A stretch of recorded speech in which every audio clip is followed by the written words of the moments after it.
jour, le jeune Dong-Dong pose cette question à son grand-père. « Au fait, qu'est-ce que c'est au juste qu'un dragon ?» Son grand-père lui répond.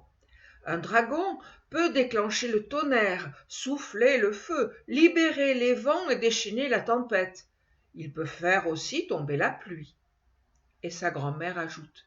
« Un dragon a une tête de lion avec des cornes de cerf et des yeux de tigre, un corps de serpent couvert d'écailles et des pattes griffues comme celles d'un aigle.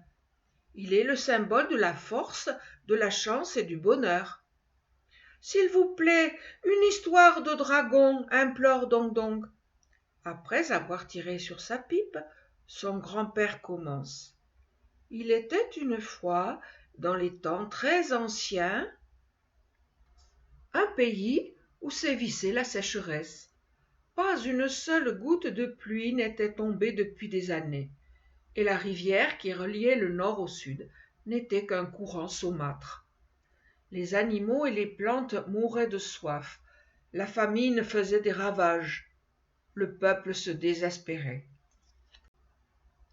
Impuissants, les chefs des villages s'en allèrent en groupe chercher son aide à l'ermite Fashi, qui vivait retiré sur le mont des Immortels. Il s'y nourrissait de la rosée du matin dont il tirait de grands pouvoirs. « Ô vénérable maître, supplièrent les villageois, le pays n'en peut plus, sauve-nous de ce malheur. » Le maître accepta et dit « Revenez dans 3 jours pour la cérémonie d'invocation au ciel. » 3 jours plus tard, le maître avait convoqué beaucoup de moines et avait fait disposer des lanternes pour éclairer le chemin de l'esprit. Les gongs et les tambours résonnaient dans la fumée des cierges et les chants sacrés. Une grande foule se pressait. S'étant recueilli, Fashi leva son bâton magique. Aussitôt, le ciel se couvrit, une bourrasque se mit à souffler, un éclair zébra le firmament, et au milieu des clameurs parut le dragon de feu. On le pria de bien vouloir faire tomber la pluie. Mais le dragon, en ce temps-là, ne commandait pas à la pluie. Il alla donc à son tour demander l'aide de l'empereur de Jade. L'empereur soupira. « Hélas, je ne peux rien non plus. Pour faire tomber la pluie, un seul moyen, posséder une perle précieuse que détient le dragon de la mer orientale. » « J'irai la lui prendre, » décida le dragon de feu. « Je t'avertis que cette expédition est dangereuse. »« Que m'importe, je donne volontiers ma vie pour sauver celle des hommes. » Ému par cet esprit de sacrifice, l'empereur donna au dragon les indications et les conseils utiles auxquels s'ajoutèrent les encouragements des animaux du palais. Et le soir même, le dragon s'envolait vers la mer orientale. Son vol dura des jours et des jours, long voyage solitaire, à travers les ténèbres glacées, dans le vent et la tempête. « Je réussirai, » se répétait-il. Et il arriva un matin au royaume de la mer orientale, dont l'entrée était gardée par des monstres marins et de terrifiants immortels. Le dragon les affronta. Ce fut un violent combat qui dura jusqu'à la nuit, mais il sortit vainqueur.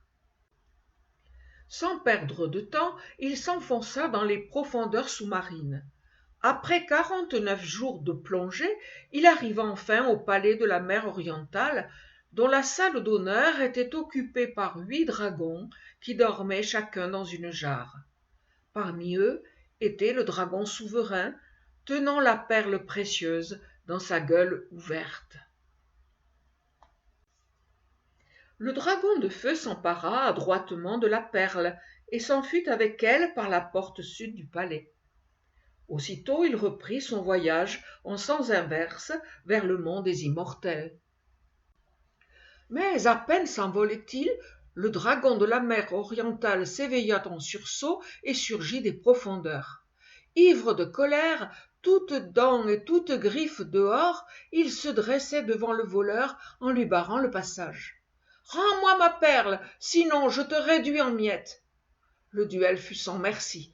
Le dragon de la mer orientale mesurait 3 fois la taille du dragon de feu. Celui-ci, dans le combat, ne put éviter de lâcher la perle précieuse. Par chance, au moment où son adversaire se renversait pour l'attraper, le dragon de feu, d'un coup de ses griffes pointues comme des poignards, put lui trancher la gorge. Le souverain de la mer orientale mourut sur le coup.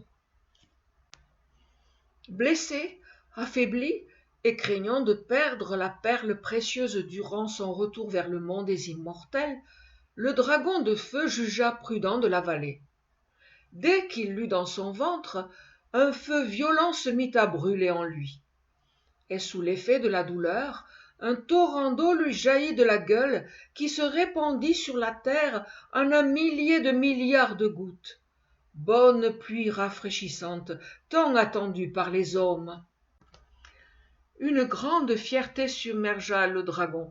Il avait réussi. Mais sa victoire lui coûtait cher. À bout de force, dévoré par les flammes, et saignant de ses blessures, il s'abattit sur les vagues et sombra, non sans un dernier regard pour ses villageois qui lui devaient tant, et qui l'acclamaient. Tandis que son cadavre à demi consumé s'enfonçait dans les flots fumants, un éclair embrasa l'horizon. Grâce au sacrifice du dragon, la sécheresse disparut ainsi que la famine. Les paysans à nouveau purent cultiver leurs terres, les arbres recommencèrent à fructifier, et la vie heureuse reprit son cours, pleine de ses fleurs et de ses parfums qui nous enchantent au beau jour. Depuis ce temps-là, chaque année, au début du printemps, 15 jours après le nouvel an, les Chinois font danser des dragons de papier de bambou, jouent du tambour et lancent des pétards. C'est leur façon de célébrer le dragon sauveur et d'appeler sur eux la bienveillance du ciel.